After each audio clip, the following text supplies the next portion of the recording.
Hey everyone, today I'm going to be doing another suppressor review, and this time it's going to be a little bit different because I'm going to be doing 3 different suppressors in the same product line. So if you are familiar with suppressors, or if you read the title of this video, you know that this is a dead air Nomad Titanium. This is the newest in the Nomad family of suppressors. They've had the regular Nomad 30 out for a long time. The Nomad L, the long version, has been out for a while. But the Nomad Titanium is relatively new, and I had the awesome opportunity to test out all 3 thanks to SilencerShop. So basically, if you're new to my suppressor reviews, I deal directly with SilencerShop. They send me out suppressors to review. I test them out and then I send them back after my test period is over. And it gives me the ability to have kind of a unique experience by being able to test out a lot of different suppressors on a bunch of different firearms. So here I have a 300 Blackout SBR, and I ran all 3 of the cans on this guy.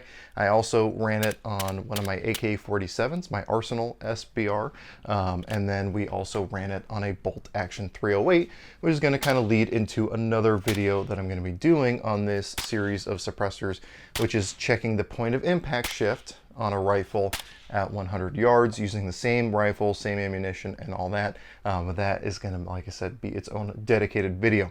This video is mainly going to be focused on the different attributes and features and drawbacks of all 3 of the different dead air Nomads.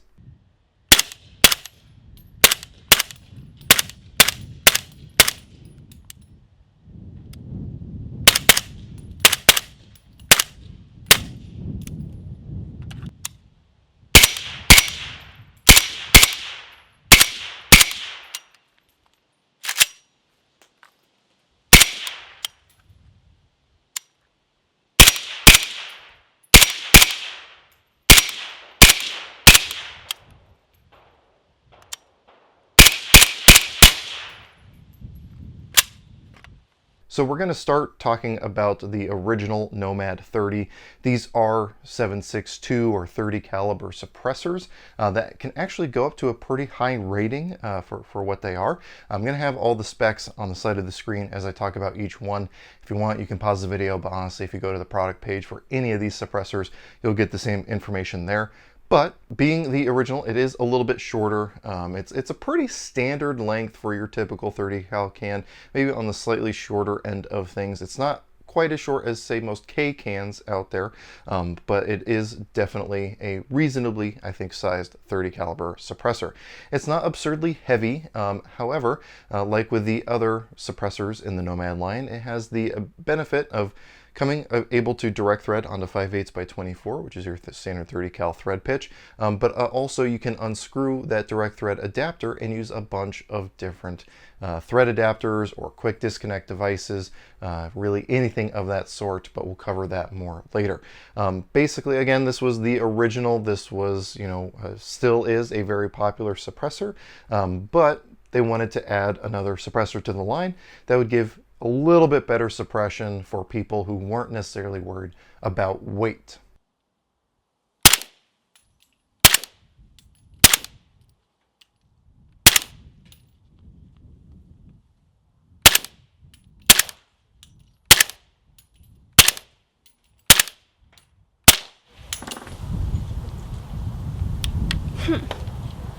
You want more? Yep.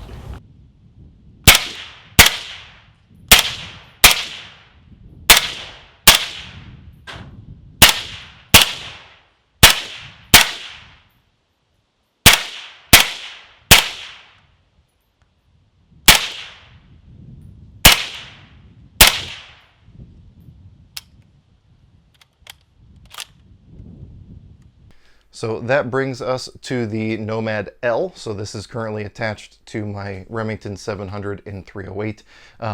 So we're dealing with quite a bit of extra length here. In fact, let me just grab my Nomad so you can see directly the difference between the two.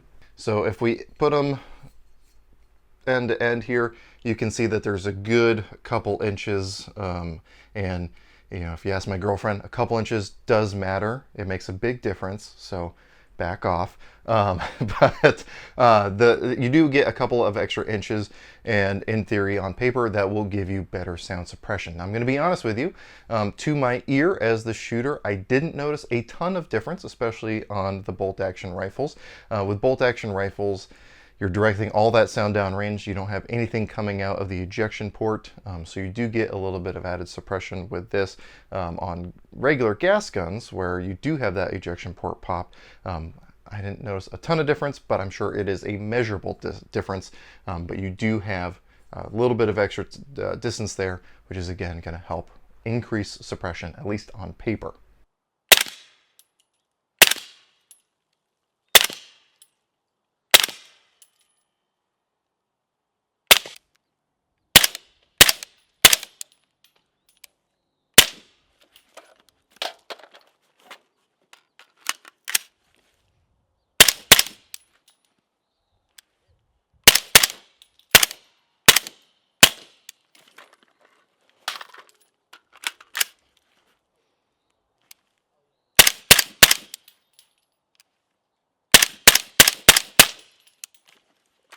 Now, for a lot of people, weight matters, and rightfully so. So that is why they came out with the Nomad Titanium, which cuts off quite a bit of weight. It is an extremely noticeable amount. And when you're handling it in the hand, you can definitely notice the difference, but it doesn't seem like a night and day difference. However, when you put it on the end of a gun, especially a longer gun, like the bolt action Remington 700, or when I was putting these on my C308, which is a very long gun to begin with, that's, you know, being a regular semi-automatic rifle is intended to be fired from the shoulder, you're noticing that difference in weight a lot more when it's on the end of the gun. So you are getting quite a bit of weight reduction, and it is certainly noticeable, even if it's not so much in the hand, on the end of a gun. Very, very noticeable. Now, one of the biggest differences with the titanium is, at least according to the manufacturer, the usage of this suppressor is going to be very different from the other two. So, for example, they say that after a full magazine through the suppressor, they want you to let the suppressor cool for a few minutes, basically so you're not overheating the suppressor. Now, I am not a metallurgist. I am probably the furthest thing from that. My understanding is that titanium has different thermal expansion rates compared to steel. I don't know if that's the sole reason for them wanting you to let it cool down, but basically all I'd say, it is not full auto rated. If you have a bell fed, this is probably not going to be the suppressor for you. I don't know if this is me editorializing here. This is not a statement by SilencerShop or by Dead Air, but a little bit of editorializing on my part. I think if you're just doing regular range activities, you're probably going to be fine. They just don't want you doing mag dump after mag dump after mag dump with this thing. And so I think it's a little bit of CYA on their part, just to say after a mag, let it cool. That way, you know, they're relieving themselves of any liability with people doing I think fun stuff, but different stuff with their suppressors. So at least as of right now, those are the three suppressors in the Dead Air Nomad line. So we've talked a little bit about the differences, and I guess I should also say, if I haven't already, this is the exact same length as the original Nomad L, or excuse me, as the original Nomad 30. So exact same length, we're just dealing with a noticeable decrease in weight with the titanium. So again, now that we've talked about some of the differences, let's talk about the similarities and talk about what I think makes these suppressors a very good choice. So I've got alternating supers and subs going through the titanium version of the Nomad, which is super lightweight. So let's see what it sounds like going super sub, vice versa.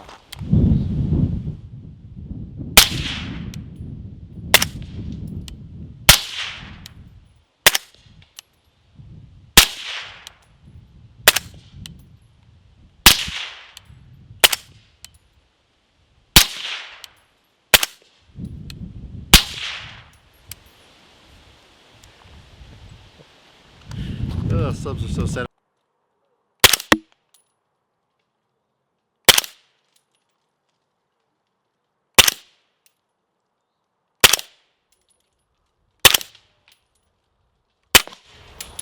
Done? I want more.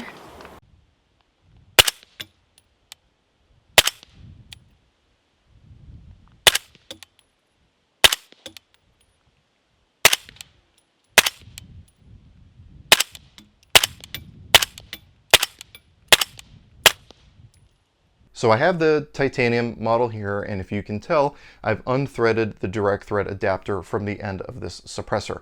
And that is going to allow us to demonstrate, I think, one of the really cool features of this suppressor and where my interest really got piqued with these things. So I'm a big fan of shooting AKs, and I recently got my Arsenal SLR 107 SBR'd, and it was one of the CR models just begging to be SBR'd.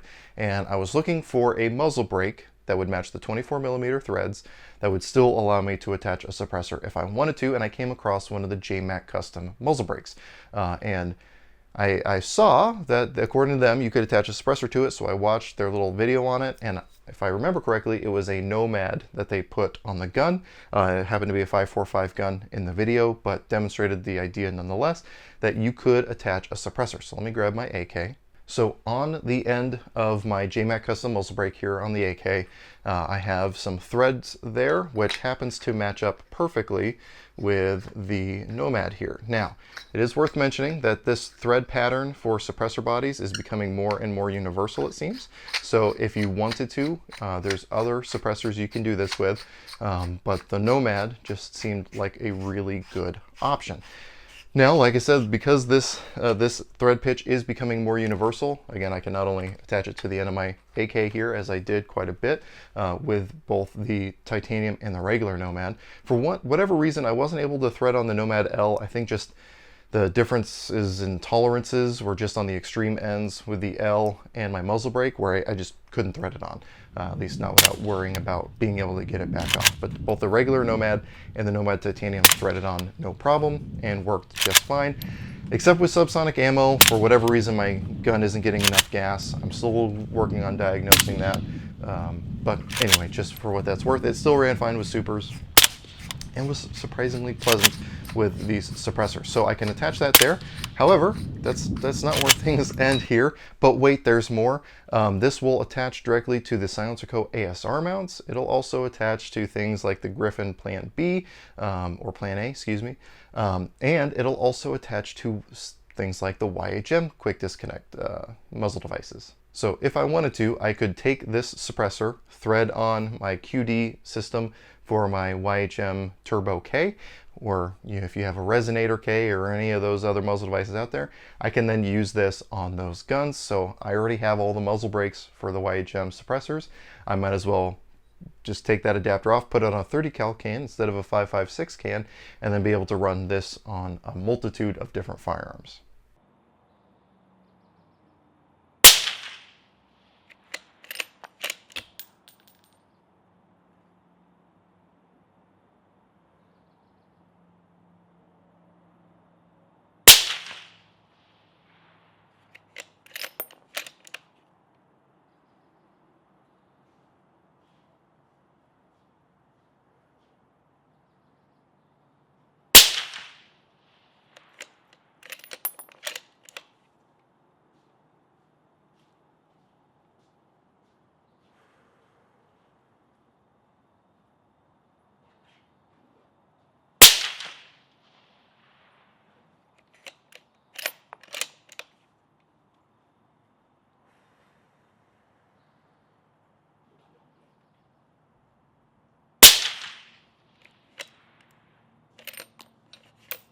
So let's talk a little bit more about sound quality with these different suppressors. Like I said, I've tested it on a bunch of different guns in 300 blackout, 7.62x39, and 308, both in a bolt gun and in a semi-auto.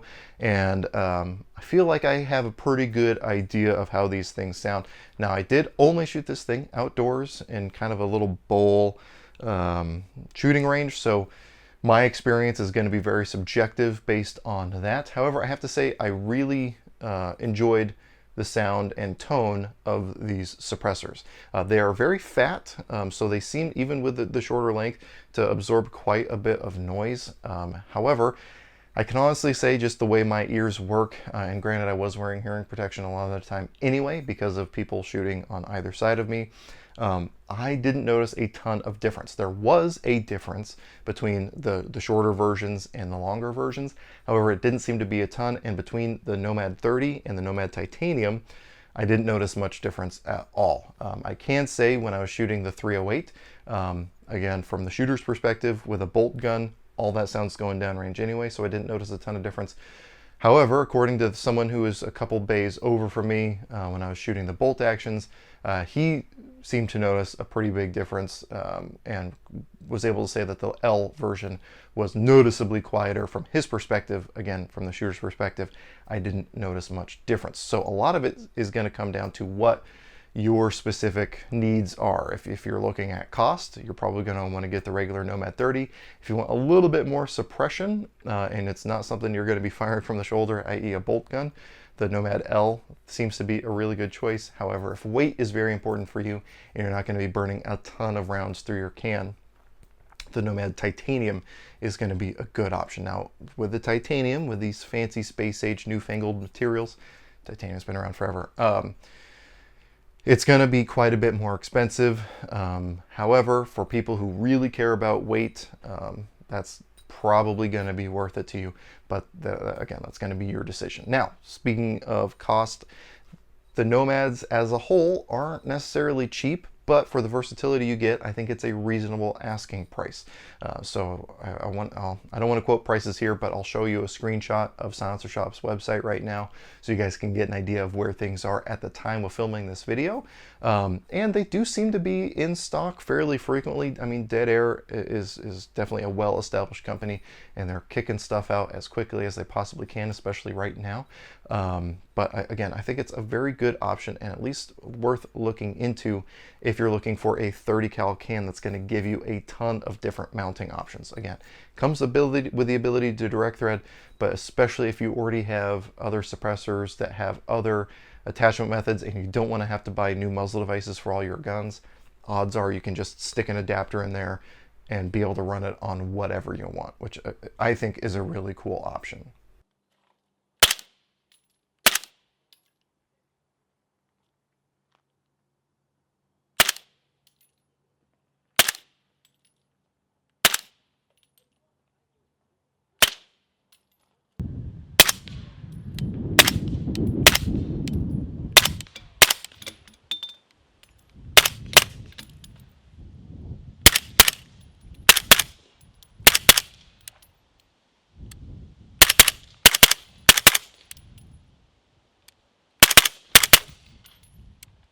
So I want to say thanks to SilencerShop for making this video possible. This is, like I said, a very unique opportunity to test out a bunch of different suppressors in the same line. And again, because of that, I was able to do a point of impact shift video testing all three suppressors and unsuppressed through my Remington 700 at 100 yards and seeing what shift, if any, occurred with all three suppressors.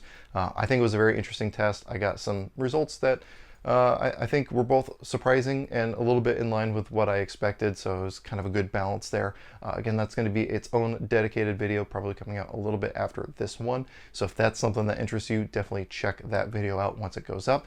Or if you want to see more content like that, definitely subscribe to my channel, because after doing that test, I want to do it with pretty much any suppressor I get in, because I think it was a very interesting and eye-opening experience. Also, I checked velocity and velocity change with those.